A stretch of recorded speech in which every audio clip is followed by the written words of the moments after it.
this stage, we are about to go into a session called Journey to Net Zero Carbon Education, One School at a Time. This session is sponsored by Cundall, and our session partners, so just a bit of information about Cundall. Our session partners, Cundall, design low-energy, sustainable, cost-effective education facilities globally that inspire students at all levels, providing multidisciplinary consultancy from inception to in-use. Their interventions are future-proof and flexible to evolve with the changing educational future. And our session is kindly chaired by Keeling. So just a little bit about Ian. Ian is a principal mechanical design engineer and member of the CIBSE with over 8 years engineering consultancy experience within the education sector. He was heavily involved in the GenZero R&D design project and has developed a specialist knowledge in net zero carbon school design. And I'll hand over to him to introduce the panel. So over to you, Ian. Thank you. Thanks, Kevin, and thanks for joining us. Let me start by introducing our panelists. We have Alison Walklett, who's head teacher at New Oscott Primary School. Alison is also their Eco Council lead and works with the local authority on their Health and Life project. We have Peter Hazzard, Associate Director and Schools and Colleges Sector Lead at Cundall. Afshan Mckay, who is Education Sector Lead at Bryan. And lastly, Richard has kindly stepped in at the 11th hour to give a contractor's perspective. We have Richard Bysouth, who is Education Sector Director for Keer Construction. So how the format of the session, each of our panelists will give a short 5 or 6 minute presentation. Should say that 12 hours notice wasn't quite enough time for Richard to sort some presentation slides, but nonetheless, he's got some really interesting things to tell us. We're also going to have some Q&As, so please get involved on Slido, ask your questions. I'm going to try and get through as many audience questions as possible, so please, please do contribute. We also have an active poll, which is, what would you say is your organisation's biggest challenge related to your net zero carbon journey? So that's sort of geared towards 1 or 2 word answers, and at the end, hopefully we'll have a sort of a visual that displays what the key challenges are. So I think that's probably enough from me for the time being. Alison, would you like to start us off?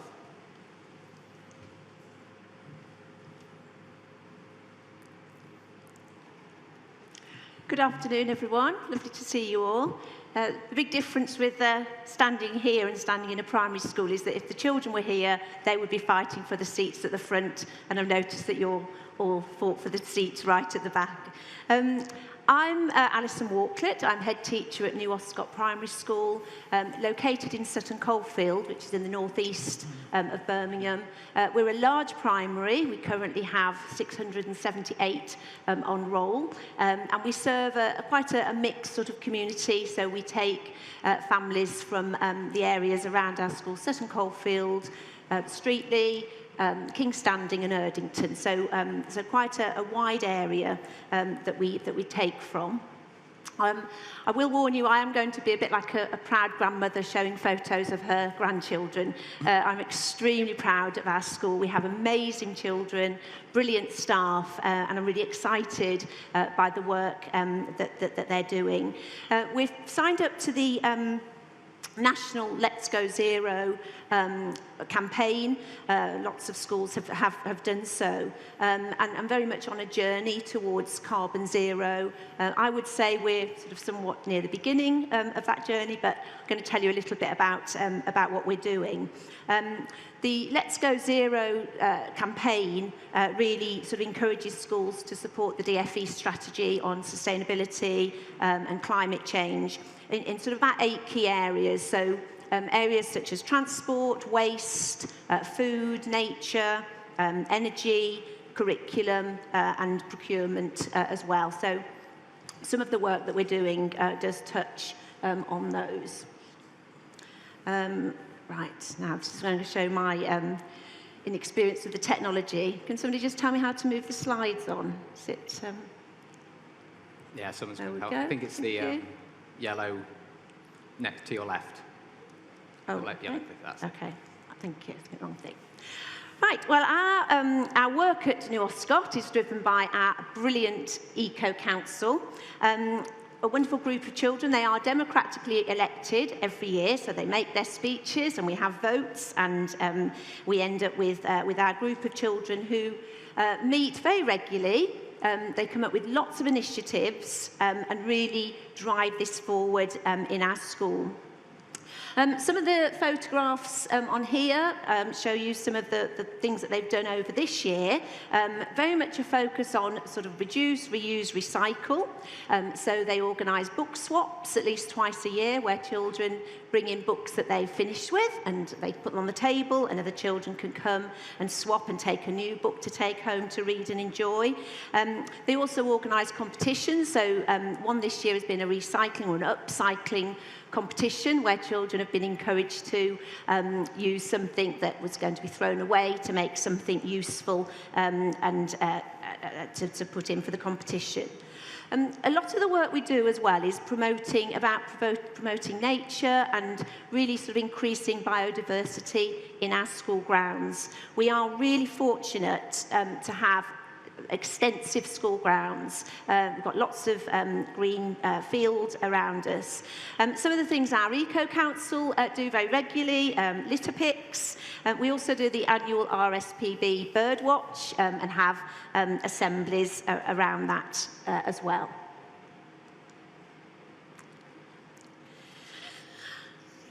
Lots of the work that we do sort of more widely, extending beyond Eco-Council, is really looking at this sort of improving biodiversity in our school grounds. But we've also looked at increasing sort of food growing as part of our curriculum.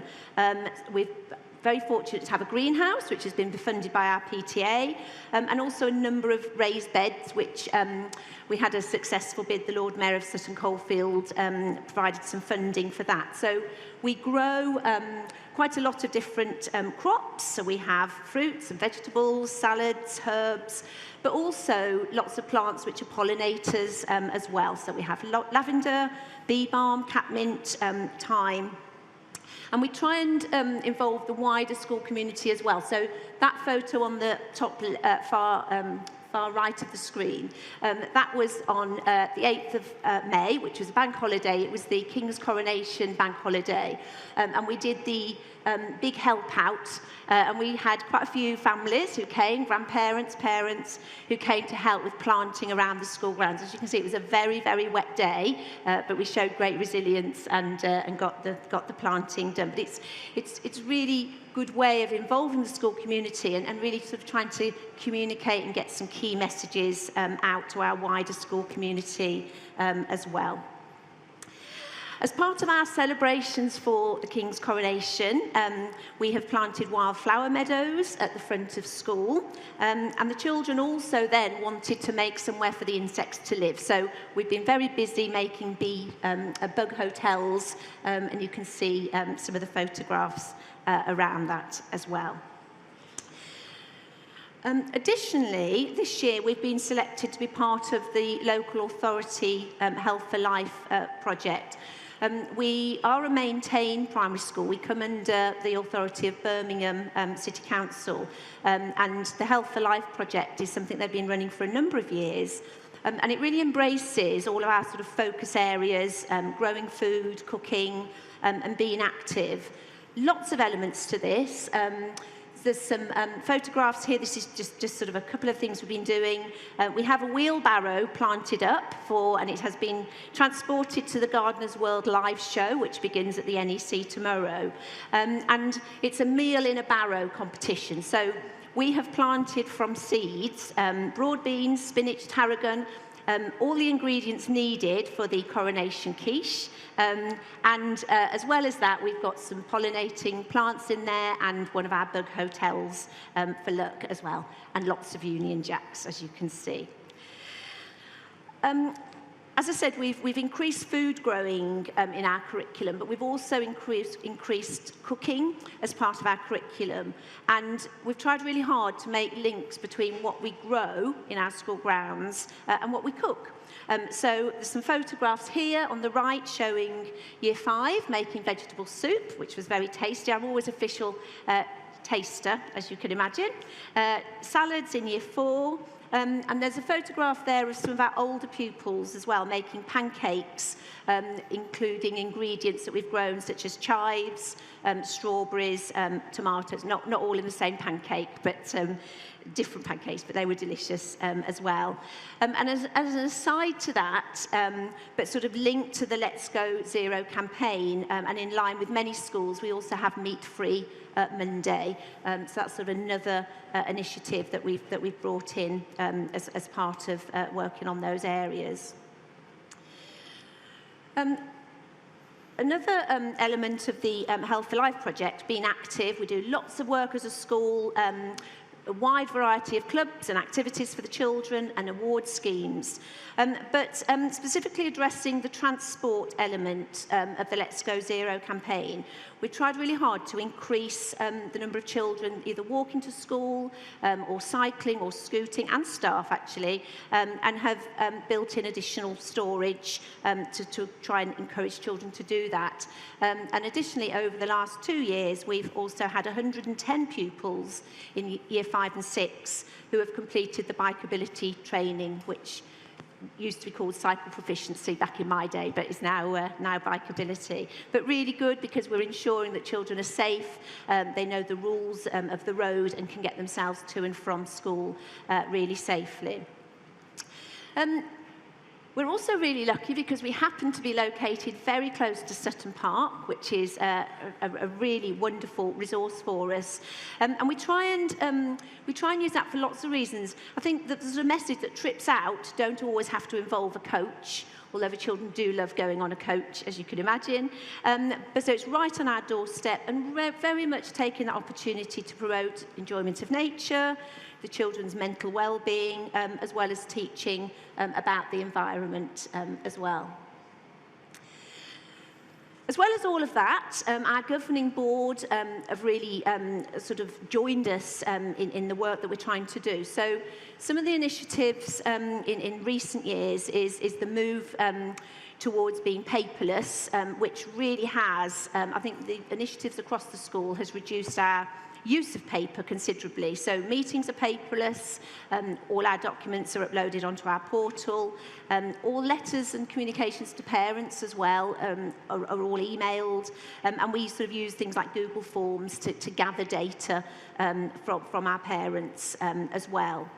But also trying to look in terms of procurement at when we're making sort of any financial decisions, when we're looking to order resources for school, as well as looking at the cost and the quality in making our decision, we also do try really hard to sort of think, is there a greener way? Are there other considerations here? So, for example, looking at, can we buy more locally? Last year we started ordering our exercise books, for example. You can imagine we use a lot of exercise books from a more local company.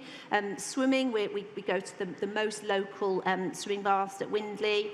And our juniors every year go to the theatre to see a pantomime, and we've started going to Sutton Town Hall rather than coming into the centre of Birmingham. So little things like that, but it just examples of the sort of consideration that we're giving.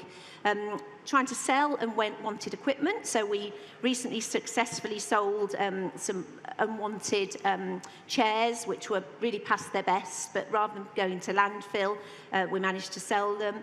A lot of reusing school uniform. All schools are required to do this, but obviously that's sort of helping to reduce waste, but it's also helping our school community as well with helping them with the cost of those items. Our children are only allowed reusable water bottles, and I say a lot of this has been driven by our Eco Council, which is really good, and they're very much on it. If they see anybody with a single-use plastic bottle, woe betide them. And finally, just sort of coming on to buildings, and this really is, our current building is our biggest challenge and a huge stumbling block for us in our drive to be a zero carbon school. We've taken some measures with the support of the local authority and financial help from the local authority. So we do now have some LED lights with auto sensors. We have had part of the roof replaced, but we still have the rotting framework, the windows falling out, huge gaps, very cold buildings. We had replacement gas boilers, but no real improvement in emissions, and our gas and electric bills are eye-watering. So I'm really hopeful for the future. We're really excited because we were selected by the DFE for their school rebuilding programme. So it has been confirmed, we are going to have a brand new school. And I'm really enjoying working with the DFE and looking forward to working with our appointed company on the design of a low energy building. We know that we're going to be able to have a ground source heat pump, no gas spill, which is just brilliant. Solar panels, you'll be aware of all these measures, I know. But I think this sort of handover now to my panel members here, because this is very much the next step for our school in terms of our journey towards carbon neutral, and really excited to be working with, I say, DFE and the company when they're appointed, and looking forward to what my fellow panel members have to say on this as well. So thank you very much, and sorry about all the photos. Thank you. Thank you. Thanks, Alison.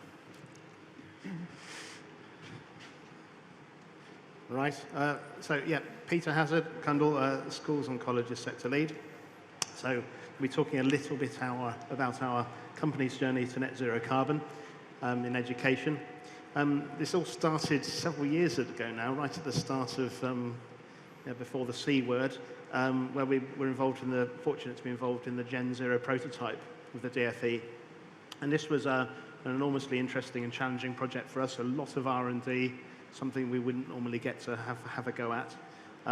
This was really we'd always been a consultancy that was heavily engaged in sustainability and low energy and low carbon, but for us this was really a touchstone point to get into net zero carbon education.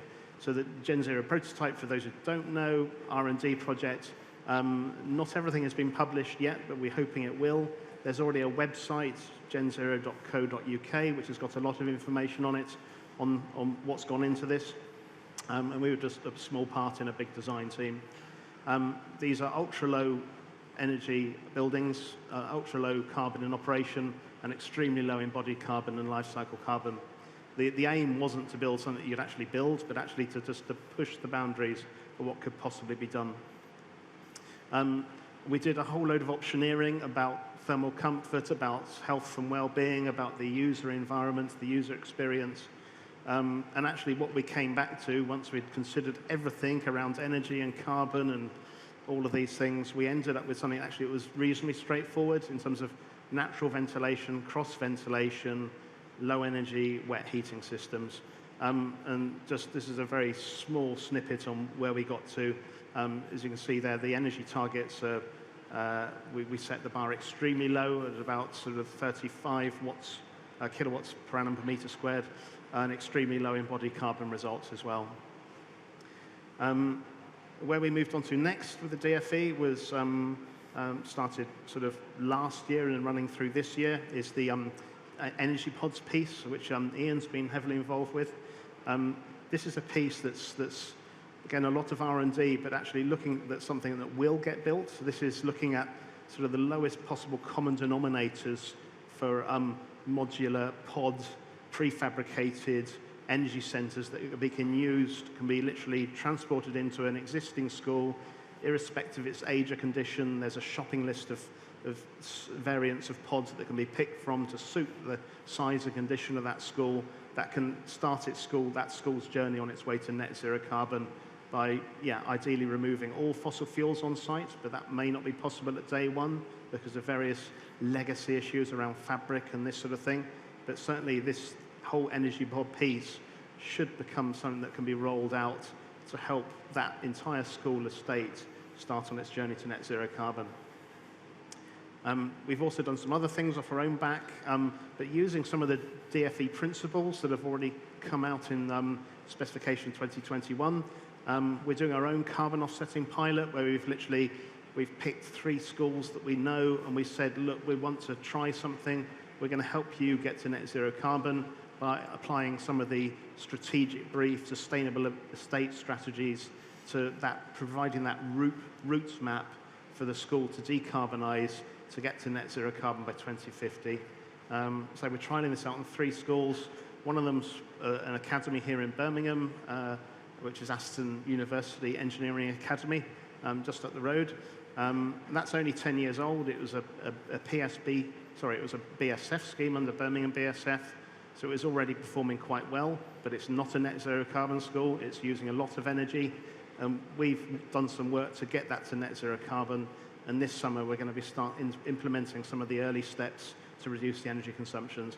And we're hoping once these 3 trials are done, then we're going to roll that out to more schools. We want everybody in the industry to be involved in this. It's something we're not going to keep to ourselves. We want people. This is hopefully part of the piece of how do we decarbonise the thousands of schools on the school estate. The DFE can't afford to do that alone. So this is where, as construction industry, as private sector, we can all actually help and do our bit, take under our wings a local school and help them reduce their energy, help them reduce their carbon. And so that's something we're going to be talking more about and sharing more about as well. Some other things we've been doing, again, off the back of the GenZero pilot. This is something at Fawcett Primary School in Cambridge, which has got planning permission, but it hasn't got funding yet. But this is a small modular platform type timber construction, low energy, low embodied carbon, using some of those GenZero prototype principles, trying to put them into practice. Another sort of GenZero spin-off and school rebuilding program Pathfinder, which is going ahead, is Ashington College. It's a GenZero pilot. Afshan's going to be saying more about that, and she's got some better pictures, but that's sort of going into planning shortly. It's up in Newcastle, and we're working with Boma and Kirkland as the MMC framework contractor on that one. Also, we've been involved with St Mary's Primary School in Derby, which is another Pathfinder scheme, with Tilbury Douglas. That's a DFE biophilic Pathfinder scheme, and I think that's going to be opening later this year. That's been a really interesting project. Again, as well as being this massive biophilic and health and well-being emphasis, it's also, of course, designed to be net zero carbon in operation. Finally, for me, the other thing we've been doing with, and we'll be speaking more about at Education Estates later this October, is with all these new all-electric net zero carbon schools, we've seen that electrical loads can go up. They do go up, of course, but we've seen a reaction from a lot of designers that thinks the worst about that maximum demand, and we actually see that people are oversizing things, especially on the electrical infrastructure side of things, because they think now suddenly we've got all these heat pumps and electric hot water heaters and all electric cooking and all electric teaching. It's all going on at once, so this building's consuming a massive amount of electricity. But we're losing the plot somewhere because these are still low energy buildings, so actually the maximum demand isn't as high as you might think. It's certainly nowhere near as high as BISRIA thinks in terms of their rules of thumb guidance.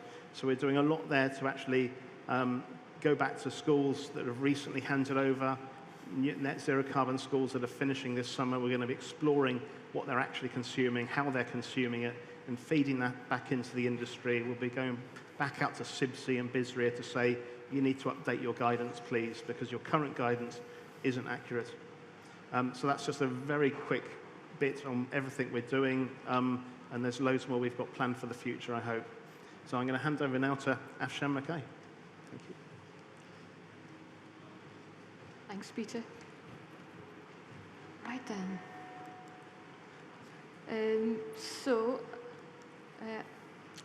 I'm Afshan, and what I wanted to do was just build up the conversation that Alison started at the grassroots level of how schools actually want to operate and the direction they're going from what we're doing in the building fabric and the operation of the building, which Pete touched upon. And what is our role as architect to facilitate this process where the end user gets what they want and the building is actually net carbon zero. I've been involved with the education sector for nearly 15 years, starting on the days of the BSF, and I've seen this evolution that the DFE and the school program has gone through, and it's really reassuring to see that it's all going in the right direction. It is a very positive development. We've seen tough times when we've been researching and developing and testing and trialing. Some things work, some things didn't work. But what's really good is that the DFE's vision for 2030, which they set out in April last year, is that every school and care education and care building would be zero carbon in use. Sustainability, well-being, biodiversity is going to play a central piece in anything that we do in terms of delivery. Low embodied carbon, the aspiration is to be net zero carbon by 2030. At the moment, we've managed to achieve, we think. We haven't tested the data, we haven't gone back to the schools yet, but we're designing schools that we believe would achieve zero carbon in operation. The next step is embodied carbon. We're designing for climate resilience, putting in mitigation measures and adaptations where the existing buildings, and we're creating healthy, productive, whole-site environment that kind of integrates landscape alongside buildings and users. There is an aspiration for standardization and adaptability. Sometimes it can come across as sort of a straitjacket that you can't be creative with those kind of parameters in place. But if we really dig deep into what we're talking about in terms of standardization and adaptability, I think there is a whole lot of potential of building really creative solutions for education buildings. And what I want to do as we go forward is just explore the idea of standardization and adaptability and how that complements the building fabric and everything else that we are doing to achieve zero carbon in operation. I thought this diagram you see on your screen is quite explicit in explaining where we are. And we believe that with the new contractors framework 2021 and the new output specifications that the DFE has set out, we will be building buildings which will have low energy use. And we will be trying to create that zero carbon balance by creating green energy on site using renewables, etc. And we would be measuring and verifying, as Pete said, we're going to go back and see how these buildings actually perform. We believe they will perform really well. What we are lacking at the minute is facilities and a supply chain that would enable us to actually specify materials that are low embodied in carbon. And when you talk about embodied carbon, it's not just about the materiality, it's about cradle to cradle. It's about how much energy we invest in bringing materials from one place to another, production processes, reuse, recycle, construction on site, etc. There's a heck of a lot of work to be done by all of us, including builders and designers. And of course, the low carbon supply, we can't necessarily produce renewables for the entire site on site. So the next piece of work that needs to be done is about looking at the national grids and how we can make it greener.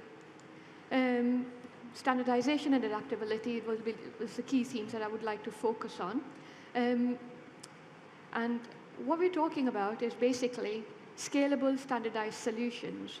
The reason we talk about that is because we're talking about, at the moment, the work has been done on achieving zero carbon in operation. I'm talking about embodied carbon. So how can we as designers facilitate that process? So efficiencies can be created in the way we design. If we design modular, we can maximize offsite. We can create clusters of spaces that are efficient so that we don't have spatial wastage. If we don't have spatial wastage, we've got compact footprints, we've got less material, more efficient systems to run it. And also,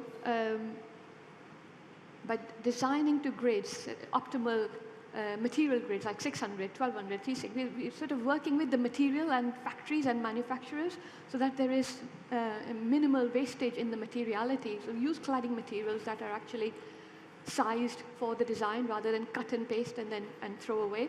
So all of these little things will go a long way. What's missing right now is the requirement to assess embodied carbon. And DFE has been a real good trailblazers in ensuring that we can meet that zero carbon in operation by putting measurables and deliverables in place which are measured and assessed. At the moment, there isn't a strong supply chain, and there aren't many materials that are tested that we can just specify. So the innovation and R&D is happening in the background. And ultimately, I believe by the time the next framework kicks in a couple of years, we should be putting in assessments in place. That was one of the only ways that will force the hand of the market and us designers so that we design responsibly and specify responsibly. So I'm just going to quickly take you through a couple of case studies. I'm conscious of time. So just before I set the scene, this is one of the first schools that we delivered or are delivering on the Contractors Framework 2021. There is no specific measurable requirement for standardized design. There's an aspiration for it. So that's number one. And the reason I say that is what we as a practice at Bryan are bringing to the table right now. And the other thing I want to say is that standardization and adaptability does not necessarily mean volumetric, doesn't necessarily mean bringing big containers in a site that can't be, is not feasible for it. So, and also the third thing, that standardization and adaptability doesn't mean boring buildings either. So it's how we can achieve standardization creatively without compromising the aesthetics and without compromising the functionality of the educational institute. So Hazzard Girls' School, Birmingham, is an extremely constrained site. You could see that essentially the red line indicates the only area that we could possibly build on, with the added constraint of a third-party building sitting right at the front and a single access road available to build that building. In addition, we had two of the big story, 3 or 4 story buildings you see in the background to be retained because the school had to operate whilst the construction was being slotted in between this. So on paper, it seems a really challenging thing to design with standardization and adaptability in mind. But the way we approached it, design-wise, is spatially, we clustered the spaces, and this is sort of, we learned this from the GenZero pilot project. What we did was we clustered all the teaching spaces, so all the modular spaces, it's stacked together. All the large spaces, sports hall, main halls, stacked together, and then the civic buildings containing the library, the dining, etc., stacked together. Now, by doing those 3 things, the first thing we achieve is provide a structural solution that suits that building or that cluster. So if a sports hall has to be large span, lightweight steel, why put any more pressure on that building and put teaching spaces which are small and additional loading on it? Teaching spaces can be stacked up, so why don't we just cluster them together and provide an efficient spatial gradient solution? And so with that in mind, we cluster the spaces together, and once you've got that basic strategy in place, you talk about how the school functions. So we're talking about passive supervision, extremely important and key in any school. So the way you design then becomes a fundamental to locating your staff spaces, and also your clusters, as in your department. So this is a secondary school. You've got a science department and an art department, and obviously functionality is the key driver, and everything should sort of follow. So without compromising the build strategy and the functional strategy, we cluster the spaces together, and this is the approach that we take typically across all the FE projects. And you can see that there is adaptability within the solution. So the orange spaces are the teaching spaces, the yellow spaces are the shared spaces, and then the large spaces. It's almost like a kit of parts, a Lego block system. So you can pick things up and locate them to suit the urban context, to suit the way the school operates, etc. And ultimately, it also allows you to optioneer with the school, because the school might want a different arrangement in terms of what they're offering to the community, could be completely different from school A to school B. So we did optioneering with this, the big idea of the spaces clustered, and eventually managed to plug that into the site, a very, very tight site, into simple compact buildings. So the sports hall with the lightweight steel spans, and the teaching block with the modular, more smaller spaces. And you can see that we even managed, and the reason why I'm so proud of this is that we even managed to retain almost all, apart from, I think, 2 trees. This was a really heavily vegetated site with quality, type A and type B trees that were really precious to the site. So we actually managed to create this woodland setting where this very standardized school actually sits and works as the school actually wanted it to. On-site renewables is a key deliverable now as part of the DFE. So we generate our own energy. It's all electrified, so we don't encourage the use of gas unless it is a requirement in a particular curriculum area. What we found really challenging on this particular project, and others actually, is how we accommodate all the renewables. So air source heat pumps and ground source heat pumps are in lieu of the gas boilers, but we use photovoltaics over the roofs and wherever we can, but there is never enough roofscape to actually accommodate the amount of energy that we need to produce. So this is something that we need to really think about as we go forward. What is the strategy behind generating electricity and use of renewables on site?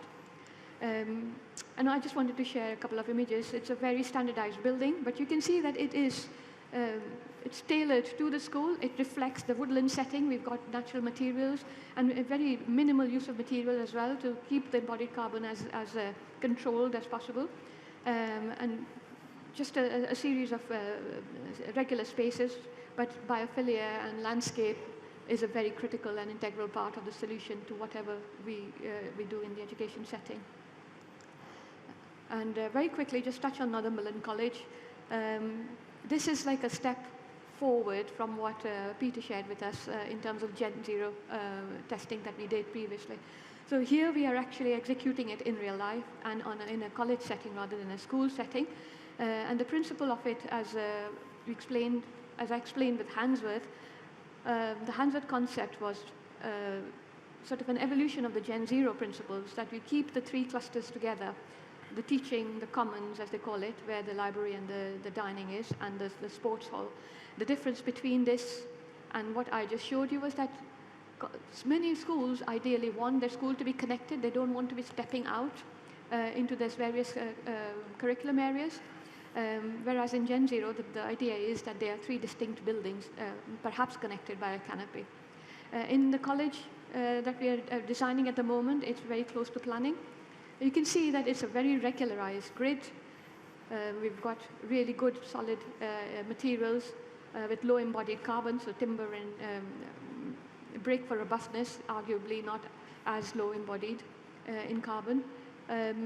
But the main thing I wanted to say was that the aesthetics don't need to go anywhere. We need to make sure that we don't lose that element of delight, because that's what it's all about. We're creating an environment that would last for decades, hopefully. So you don't want to lose your class buildings and your standardized boxes everywhere. You need to create something which is more human scaled and aesthetically pleasant, whilst being net zero carbon. And this is just an image from there. From the Northumberland scheme. Yeah, that's where we are. I will hand you over to... Thanks, Richard. If you don't mind, just before we move on, I just want to circle back. Alison, you've heard from Peter and Afshan in terms of what they think net zero carbon means from a design team. And you said that you're sort of right at the start of your new build journey, and it's quite easy for us to exist in a kind of construction bubble. I was wondering if you could tell us a little bit about what does net zero carbon mean to you and your team, and what are some of the key messages you'd like that design team to keep in mind? Yeah, I mean, I think, as I said, that is our biggest challenge. I think we can do a lot around curriculum. We can do all the work we want to around biodiversity and teaching children and getting that wider message out about that. But when you've got a hugely inefficient building with windows that don't close and use of fossil fuels, you're really limited in what you can do to really progress along that journey. So I think that's what I'm sort of most excited about. And I've been sitting here looking at all those photos and choosing my design as you've been talking. But yeah, I mean the solar panels, the use of the ground heat, the ground source heat pump. I'm learning all this new vocabulary. I have to say I'm on a very steep learning curve with talking about buildings. But yeah, I mean that is going to make the biggest difference. And I think I'm in a very privileged position that we are having a new build rather than a sort of a refurb. And I think that's the challenge sort of faced nationally. There are so many schools in the same position as we're in, and what are we going to do nationally to help those schools with improving their energy usage and greener renewable energy sources as well. Yeah. Okay, and we do have a question on Slido, which is I think Pete, you probably answer this one. When will GenZero be published? I think you mentioned a website on your presentation. I've asked the DFE about that a few times. Herschel now has moved on, so he was involved in it. So I don't think he'll be publishing it, but I have mentioned it to Richard Daniels once or twice, so I'm hoping that somebody will pick up the baton in Richard's team. A lot more information will be published on the GenZero website soon. Watch this space then. Yeah, watch this space. Richard, over to you. Thank you. Good afternoon, everyone, and apologies for the lack of slides to look at while I'm talking. I just want to share a few observations on what we as a main contractor working for the DFE are doing, some of the challenges we're seeing, and maybe some personal views rather than key views of what I think maybe we need to be turning our minds to. Anyone in the room who works with the DFE will know their net zero carbon in operation strategy generally being delivered by greatly improved building envelopes, but not going full passive house, all electric schools, green ground source or air source heat pumps, green roofs, low or lowish energy targets, nowhere near as low as Peter was pointing out earlier, could be achieved, and then offsetting with PV. Now, one of the challenges we're all finding is the building roof isn't big enough for all the PVs. By the time you've got your roof lights, your cross vent ventilation stacks, maybe your lift shaft, your stair, we're putting big canopies everywhere around schools. Now, is there the space for them? Often there is, sometimes there isn't. So getting these canopies onto schools is a real challenge. And another challenge we're coming, obviously the cost of that commercially, but also the cost in terms of carbon. Some of these canopies are enormous, and the steel and the concrete that's going into this is embodied carbon right now to offset carbon in operation in the future. And a growing issue we're getting in on schemes is where we contact the local grid, and they actually say, well, in the summer, we haven't got the capacity to take your energy anyway. So we're building in this cost and this embodied carbon to do the right thing. And I'm not disputing we're trying to do the right thing at all. But, quite a lot of schemes, those PVs might sit dormant doing nothing through the peak summer months. So is there a balance? Are we doing the right thing? If I talk about my colleagues in Scotland, funding's provided by the Scottish Futures Trust. They have a very different approach. They believe that the Scottish grid is going to be decarbonised in 5 or 6 years' time, so they don't want PVs. Why do we want to spend money on PVs? We're going to have a decarbonised grid. They are driving low energy use targets, very similar to the DFE, to be quite honest, and they incentivise contractors and their consultants and their clients with funding, performance-related funding. So a local authority, if their school doesn't actually achieve those low energy use targets, they don't get all their funding. Now that's driving a desire for passive house design up in Scotland as being the way to absolutely guarantee low energy use, particularly in heating, and making sure local authorities hit those targets and get the money. But clearly that has cost pressures, a lot of insulation, a lot of air tightness layers, more embodied carbon going into those buildings. There's also, we talked earlier about the skills shortage. You actually then start talking about tradespeople who have got the care and attention to do passive house detailing properly. That's a whole next step on the skills shortage. So, England going one way, very commendable. Scotland going another way, equally very commendable. But personally, I worry, without really talking about embodied carbon, and Afshan did, you did talk about embodied carbon, are we making the right decisions now? A couple of people in the room earlier said 5 or 6 years ago they'd invested in biomass boilers, and if they had the choice again right now, they wouldn't go near them. Is the fact we're not really talking embodied carbon. I think most people over the last 2 days, when they've said net zero, have meant in operation. Should we really be embracing the zero, reduced embodied carbon targets? Scotland and Wales in future procurements this year are bringing in a target of below 600 kilograms E per metre squared.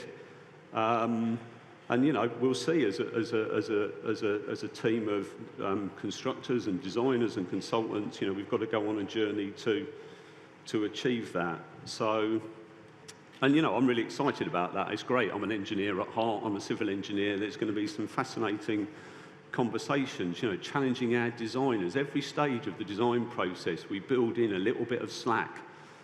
The pad footing needs to be 965 millimetres squared, but no one can build that, so let's call it a metre on the drawing. Well, there's a little bit of carbon we don't need.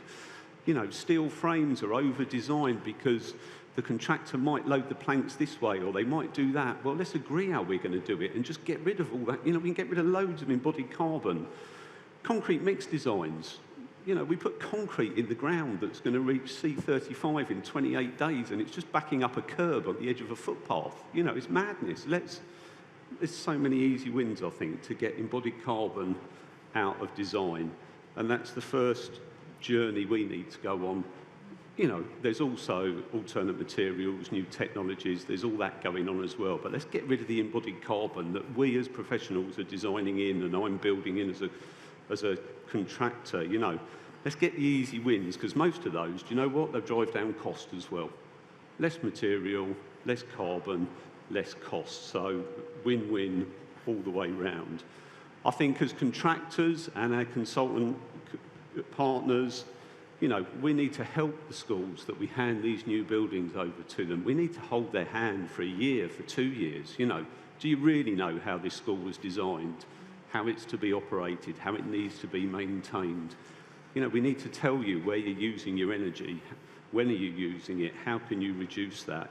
We, as an industry, have got to become much more collaborative in that post-handover period. And again, that could drive out a load of energy in use, which means you need less PV panels, you've got less embodied carbon, So I'm really excited. There's this big ever-ending circle of things we need to do to make the big carbon agenda better, and I'm absolutely up for it. It's brilliant. Peter talked about energy use. I think we just need to be braver as well. We've all got schools that we're monitoring where we're delivering way under those targets. Maybe not as low as you had, but somewhere in between, Pete. Let's go for it. Let's agree lower targets. Let's get rid of some of that waste out now. I think the other thing as well, yesterday and today, lots of people, let's not get so obsessed with carbon. Alison, it was lovely. See, you apologise for lots of pictures of children. Well, do you know what? Don't apologise for that. They should be at the heart of everything that we do. This is not about carbon. This is about fantastic building environments for young people to learn. People on this stage have talked about biodiversity, well-being, accessibility, inclusion. Let's not forget all those things as well. in this carbon journey.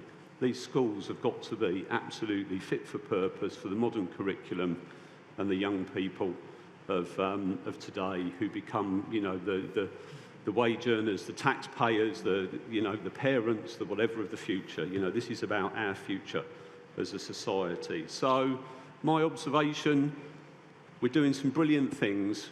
I worry that there's some other brilliant things we need to be thinking about now, not in 2 or 3 years' time, to make sure that the decisions we make now are the right decisions for the long term, and let's always put the young people at the heart of everything that we do.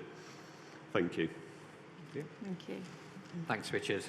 We've got about 10 minutes for questions. I think we start 5 minutes late, so I think we'll be cheeky and go over by 5 minutes.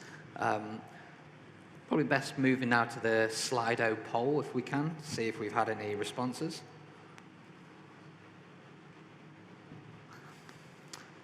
So what would you say is your organisation's biggest challenge for the net zero carbon journey? We've got misinformation. That's an interesting one. Old office and car travel, funding and cost. I think cost and finance and procurement's been discussed at length, hasn't it, for the last couple of days. And ignorance. I think the misinformation and ignorance is quite an interesting one. Cost being the biggest, of course. Well, I was actually going to talk about cost and construction inflation, but I think probably talked about it enough over the last couple of days. So I want to start on some of the internal design team challenges. I know this first set of sort of Spec 21 schools, it's been a real learning curve for us all. Hopefully, maybe start with Afshan and Peter in terms of when you compare it to the old batch of schools. You know, what have been the key challenges you've faced in trying to bring perhaps the M&E sustainability and architecture together to deliver a net zero carbon school in operation? Perhaps Pete, you could start us off. Yeah, I think definitely for us the biggest thing, well, Rich has mentioned one of the things, which is about the space for PV on the roofs, but I think the biggest thing has been how do we incorporate that cross ventilation? How do we get that to work cost effectively? How do you get that into the heart of the building and not come up with loads of fire engineering issues that are expensive to resolve, loads of acoustic issues, loads of GIFA and area issues, etc. So I think cross ventilation's been the biggest challenge, and it's there for the right reasons. It's there for improved thermal comfort, you know, single-sided ventilation, even with hybrid ventilation, the latest hybrid ventilation, heat recovery, fan assistance type units. You know, single-sided vent just does not work as well as cross ventilation in this, you know, changing and worsening environment that we're facing with hot summers. So cross vent's there for the right reasons, but it's really difficult to get right and to be cost effective. So, yeah, I tend to agree. I think the philosophy behind the new output specifications and the way we are designing for achieving net zero carbon in operation and eventually net zero carbon, it's doable, you know. It's the design, if you think systematically and logically, it's completely achievable. What is challenging is that perhaps in the next iteration, we just need to look how the space allocation within the circulation is identified. Because the money that is given for the team to build the building is associated with the gross internal floor area. If the circulation space within the floor area is not correctly or adequately assessed, it will have implications on the cost. Who picks up that cost? Do you pick up the cost? Or, you know, or do we compromise on the cross ventilation? So I think there is a bit of a piece of work to be done, and I know that the DFE are aware of it, and we are going to work behind the scenes together collectively, come up with a solution that actually works. The circulation allocation has improved in further education from what it was, or it is in schools, 25% to 30%. And it actually, guess what? We made the GIFA. We made it on 2 occasions. That's never, you know, you tell me that it's, oh, what? You know, we can't achieve the gross internal, but we can. So there is some work to be done behind the scenes where we look at that. The second bit is decarbonizing the grid. Completely 100% agree with you, Richard. It's again, the intention is absolutely right, that we need to have zero carbon. Whether we put renewables on site to achieve zero carbon, or whether we look at it a bit holistically across the region, across the board, locally, maybe we need to decarbonize, I don't know, building a school in Sheffield, decarbonize Sheffield, and we just contribute every bit that we get from different schools and education buildings into a central pot that then looks after the whole city rather than just a school in its little kind of oyster. So we need to just join the dots and do some big picture thinking. Richard, anything? I'd just like to pick up on something that Peter skipped over, actually. Mentioned fire strategy. You know, post-Grenfell, fire strategy in schools clearly as vital as anything. And trying to get that to work with cross-ventilation, stack ventilation. If anyone in the audience has the ability to get the government to approve and issue new BB100 so we can all get on and work with it, it would be really greatly appreciated by everyone in the room who designs and builds buildings, because we're in a bit of a strange situation there, and the conjoining of the two to get the design right is fundamental, absolutely fundamental. Yeah, that's probably a good point to sidestep into another question we've had. With the difficulties in using timber, I'm going to assume it's about fire rating of the structure. How does the panel think we will be able to reduce embodied carbon? I know, Afshan, you were heavily involved in the GenZero project, which was timber structure pretty much throughout. So is there something you can give us? This timber is very interesting.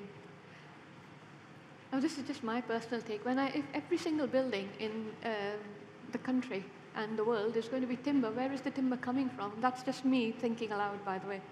But going back to GenZero, just leave that in the air somewhere. But it's a brilliant solution in terms of low embodied carbon. However, a lot of testing needs to be done.